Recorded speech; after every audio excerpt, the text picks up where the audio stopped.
Hello everyone, this is Hakaym and welcome back to some more World of Warships, and today we are showcasing the Tier 10 USN Battleship, the Montana.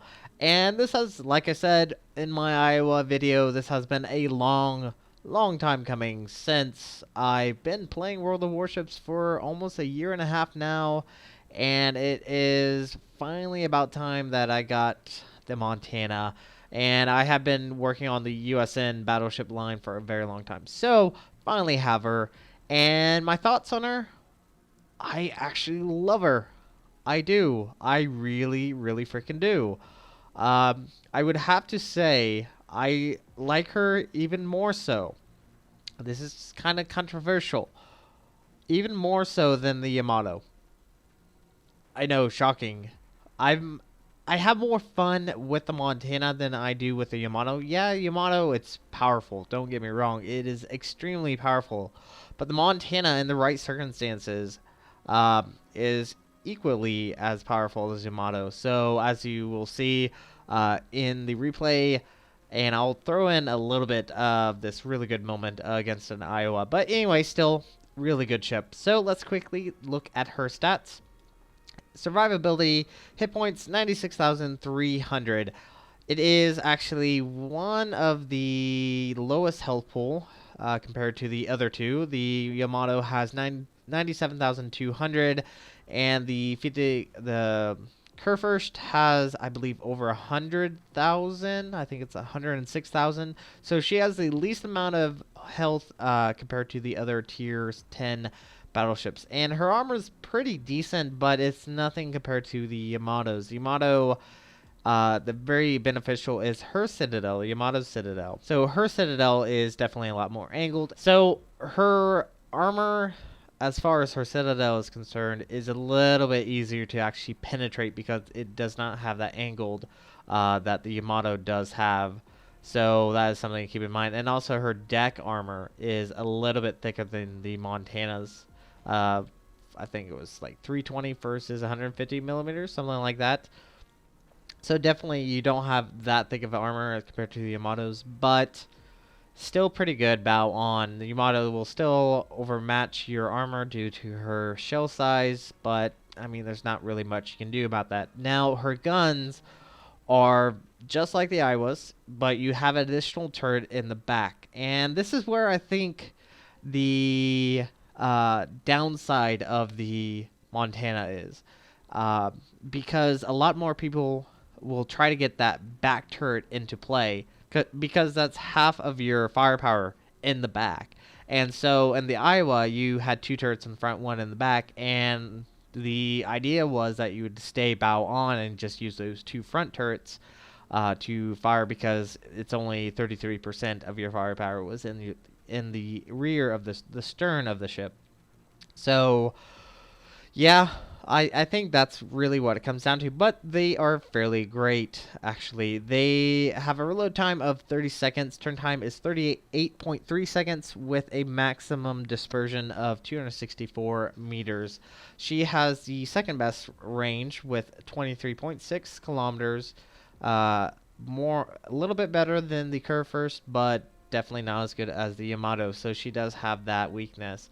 Fire chance is 36% on her HE, and AP damage is 13,500. So, still pretty good. You have 12 guns versus the Yamato's 9 guns. So that's one thing to keep in mind whenever you're actually brawling. And that's another benefit of the Montana over the Yamato, is that Montana's turrets turn at a much higher speed at 38.3 seconds versus 62.6 seconds. So the turret rate on the Yamato's takes a far longer time to get around. So she's a great little brawler. Now her secondary, you have 10 dual 127 millimeter.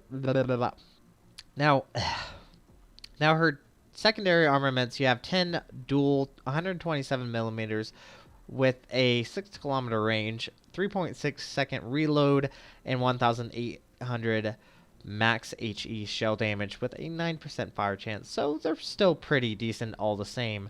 But her AA is fantastic. Now, keep in mind, my captain does have the manual fire control on the AA, so it gives it a buff to her AA guns that are 85 millimeters, which unfortunately is her secondary guns, but the secondary guns are still pretty fantastic. They have a 6.2 kilometer range, 190 average damage per second, which is still pretty nice.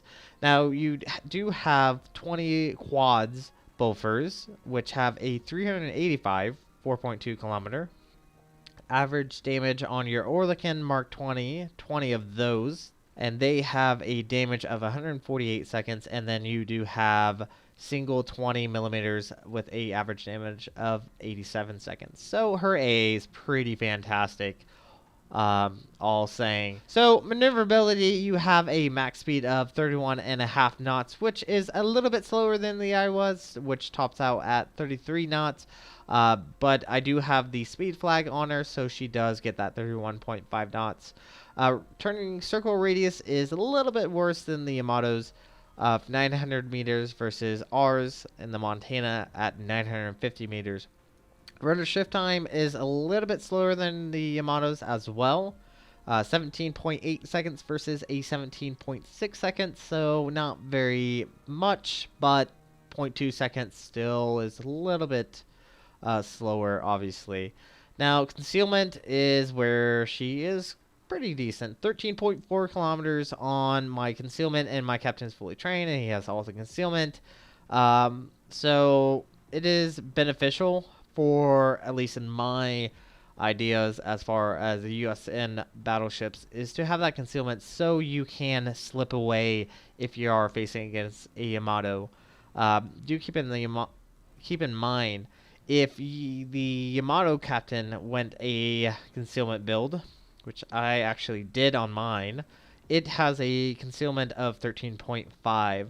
So you have a slight better concealment than the Yamato, but you are definitely a little bit quicker than her. Detectability range by air is 12.5 kilometers, so pretty decent, I guess. So as far as modules and everything, same as the Iowa, not much has changed there. My captain is actually fully retrained on the Montana.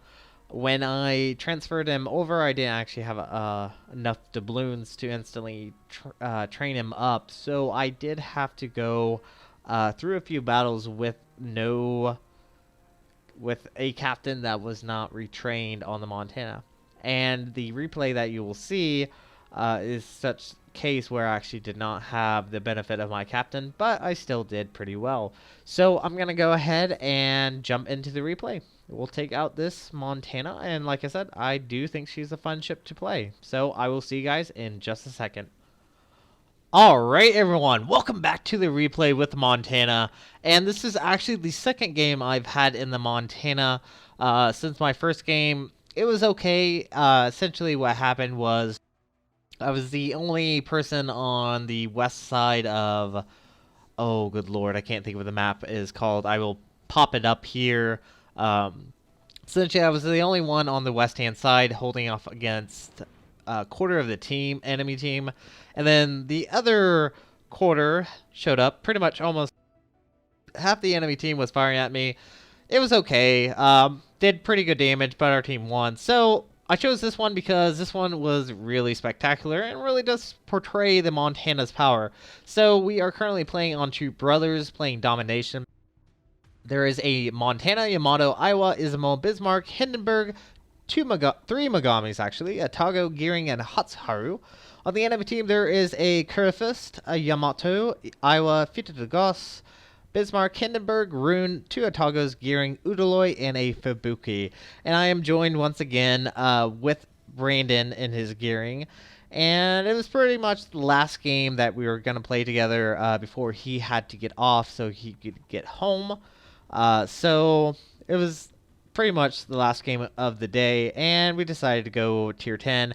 And I have to say, I actually like the Montana so far. I've only had 2 games with her, so I can't say from a whole lot of experience, but I like her so far.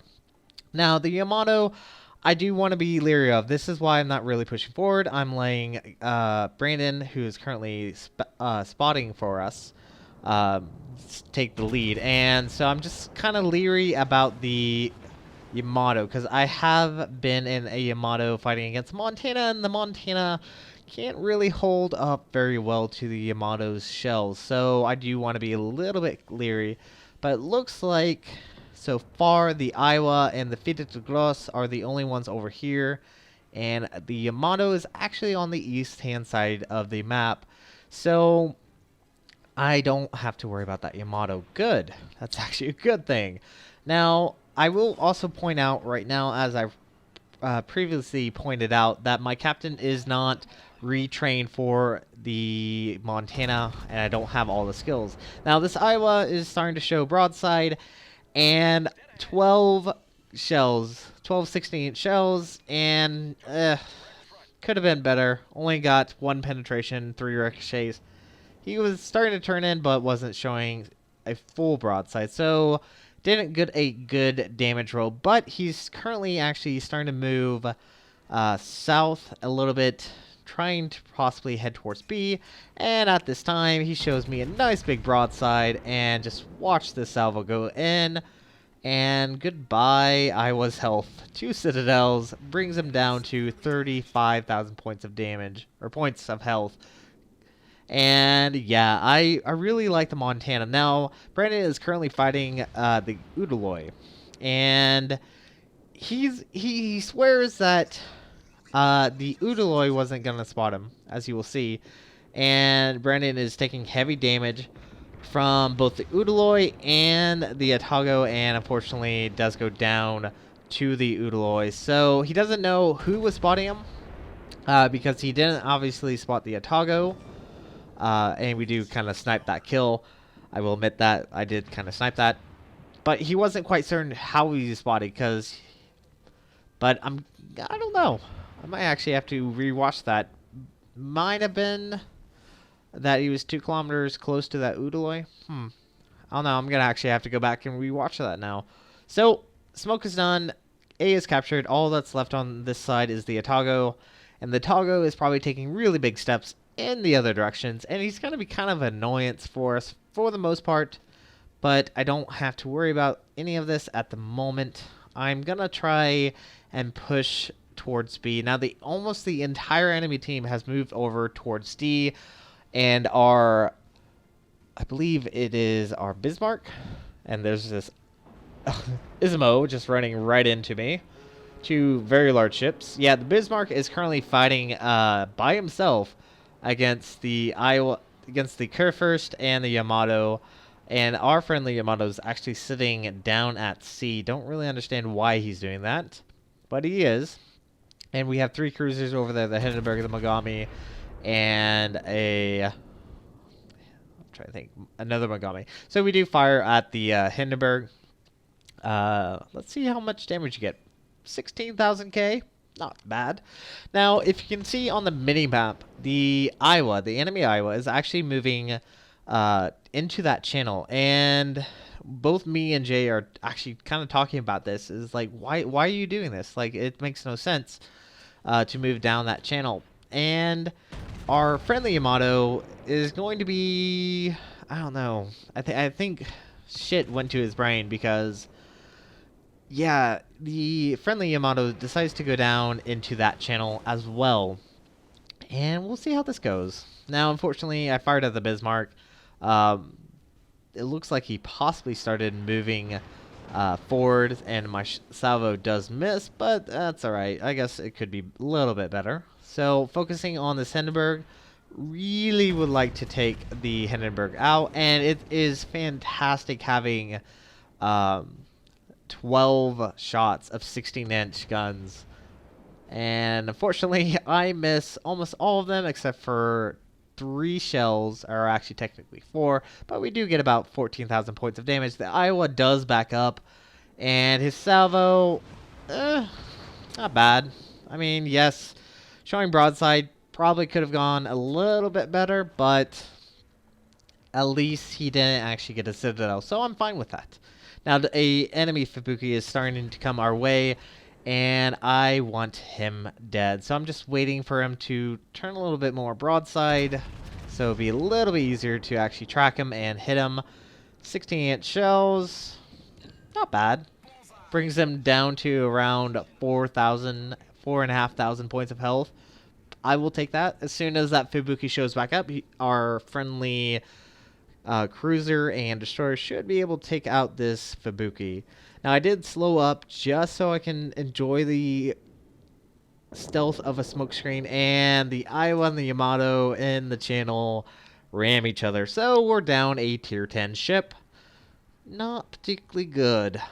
Not really what I wanted to see, but on the good news, their Kurfürst is dead. The Yamato is still alive and well, and is currently moving south really cautiously, which I don't understand these Yamato captains sometimes, is they play a little bit too cautiously. Like, I understand, usually whenever you're in a tier 10 battleship, Yamato, Kurfürst, what have you, usually you'll get focused down, and we do land a pretty big hit on the Fiete de Gros. Took around 15,000 points of damage. I will gladly take this. So here I'm actually going to start pointing my bow in. There's two battleships, a Fiete de Gros and the Bismarck. Now I've heard kind of bad things about the Fiete de Gros's dispersion. It's quite terrible apparently. So I'm not overly concerned that he's going to hit me, but if he has the RNGesus on his side, he could get a good citadel on me. So I do turn in, and we do land around 18,000 points of damage on that Fiete de Gros. Whew. Gotta love that penetration damage. Not a citadel, very hard to citadel a German battleship, but penetration damage, still nice all the same. Now, the enemy Fubuki does go down, which is good. I do not have to worry about torpedoes, but there is still this enemy Atago who, I guess he's trying to keep his distance, and I fire a salvo at him, and I hit mountains. Yeah, freaking mountains getting in the way of my salvo. This Atago, I don't exactly know what he's doing. He's trying to keep his distance so he doesn't get killed off immediately, but at the same time, he's not exactly helping his team out as much. I understand his situation kind of is terrible, but still, I mean, he can at least try. Now, the Bismarck showing us a broadside. RNGesus wasn't overly kind with us. We did get about 10,000 points of damage, but he is just selling backwards, and there is a Iowa, Ismo, Montana, and a Atago currently firing at him. Plus, the Hatsuharu is actually getting super close to that Bismarck. I think he's trying to do a torp run. Don't really know why he had to get that close, but I guess he just wanted that close exposure. But unfortunately, he does go down to that Fiete de Gros, but the Bismarck does go down to the Hatsuharu. So at least he achieved his objective. At least he actually got that kill, and I'm debating whether or not who to focus on. So we have a Atago to the north and a Fiete de Gros that is low on health, plus a Yamato and a, I believe it is another Atago down at D. Now the gearing is also down at D as well, so that's something we have to keep in mind. And probably at this point, I get a little bit, I guess you could say, unsure on who I should be targeting. I think eventually probably the right choice is going to be that Fiete de Gros, but at the same time, I don't want to sell completely around that side just in case that gearing does show back up. So I'm going to start turning away and give myself a little bit of distance between me and that corner of the island. Now, our friendly cruisers down south do go down to the Yamato, and I believe we have a Megami currently fighting off against a Yamato, and it looks like the Megami is actually grounded. So he's not having a particularly great day, to say the very least. Now, this Fiete de Gros really needs to go down. I'm expecting the Ismo to take him out. There we go. Good. Now we can focus on either the Atago out east or the Atago up north. And I'm going to go after the Atago up north because I'd rather not have someone to the rear of us and possibly pose a danger. So let's focus him down first, I think is going to be the best idea. And then we can focus on the Atago down east of us, or down south of us. And then we can go after the Yamato. Now, RNG just doesn't really love me right here. I will admit. Fire to salvo. And we get over penetrations. Okay, let's fire another salvo. Over penetration and a penetration that caused no damage. Okay, so was hoping to help the friendly Atago, but it looks like he actually had himself well taken care of, so I can actually start moving south. Now the Mogami down south does go down to either the Yamato or the Gearing. And all that's left on the enemy team is a Atago, Gearing, and Yamato, which is actually full health fairly. And I was expecting the Gearing to capture C. We know that at least the Yamato's in C and probably the Gearing. And, well, the Gearing, I don't know what he was doing. I really don't understand what he was doing. So, at this point, I'm talking with my friend Brandon. I'm talking with Brandon, and I'm asking, is the Yamato out of the cap? If he is it still capping? And it looks like C is still currently being capped by the Gearing. So the Gearing has two choices. He can either move to A or he can move to B. If I was the Gearing, I would move to B and get behind the battleships and provide torpedo fire. That's what I would do. But unfortunately, or fortunately for us, he doesn't decide to do that, so all we have to deal with is the enemy Yamato, and he's coming around fairly broadside. Let's see how well my aim and RNG works for us. There we go. Citadel. I will gladly take that. And I'm going to start turning in. I know the bow of the Montana is not that great, but better than showing a broadside and getting a Citadel from a Yamato. Now the Iowa is currently trying to fight the Yamato. It looks like that salvo just went right into the water. Don't exactly know why. But here you can see how well the Yamato's armor is against the 16-inch shells of the Montana. 2 bounces and 1 shell break. Yeah. That did not go very well. Now the Iowa does go down to the Atago. Our Ismo is going to start moving in. And just show me that broadside, Yamato. That's what I want to see. So he decides to show me a broadside. Let's see what he feels against 6 16-inch guns, 2 Citadels, and we get high caliber. Very, very nice. And currently waiting on my back turrets to actually get turned around. And let's see who will get this kill. Is it going to be the Ismo or is it going to be us? Looks like the Ismo went by too quickly, and the Yamato's guns are turning way too slowly. That's the downside of the Yamato's guns. And can we get another Citadel? Another Citadel, and the second kill of the game goes to us. Montana takes out the Yamato. Very, very nice, and friendly Atago fires torpedoes, of course. At least he was trying to help. That's always good. Now, I'm going to go ahead and slow this up because we are currently about to win on cap points alone. I will have to say, I like the Montana so far, and if you can see the damage we have done, 211,230. That's really good. I am rather enjoying the Montana's power. Like I said, second game I've had with her, the only second game I've had with her, and I'm enjoying her very much so. So I will go ahead and jump and show you guys the victory screen. So see you there. So our team earned a victory, and we earned 444,316 silver and 9,275 XP with a high caliber. Damage wise, we did 211,231, 74 shell hits, 4 incapacitation, 2 kills, 6 citadels, 2 assisted base capture, and 15 secondaries. And we earned top of the team with a base XP of 2,359. The Yamato, we did over 60,000 points of damage against him, and the Fidget Grass did around 56,000. Iowa around 44. So I rather enjoyed this battle right now. This battle was a very fun one to be in. We'll see how it goes as I continue on with the Montana. And after everything was said and done, earned 189,285.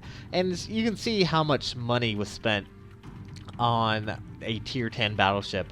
And that's with premium consumables. So 255,000. And we did, like, top of the team, we did quite a substantial amount of damage. And we still had to pay out the nose just to refit the ship. So I can understand why people don't really like taking out tier 10 sometimes, because they can become very, very expensive. But yes, thoughts on the Montana? She's a fun ship. I enjoy her maneuverability. I enjoy that she's more kind of a brawler than in the Yamato. She has those very big shells, not as overmatching mechanic that the Yamato has, but still very fun, especially getting those beautiful citadels is always fantastic. So hopefully she will continue getting better and better as I continue playing with her. So this is going to be it for this episode. So this is going to be it for this video of World of Warships. Thank you guys so much for watching, and if you like what you saw, hit the like and subscribe button. You guys have a great and fantastic day. Zai Jen.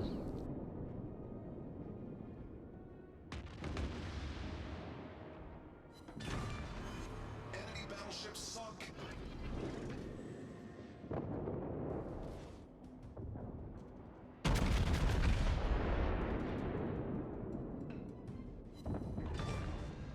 Enemy destroyer sunk.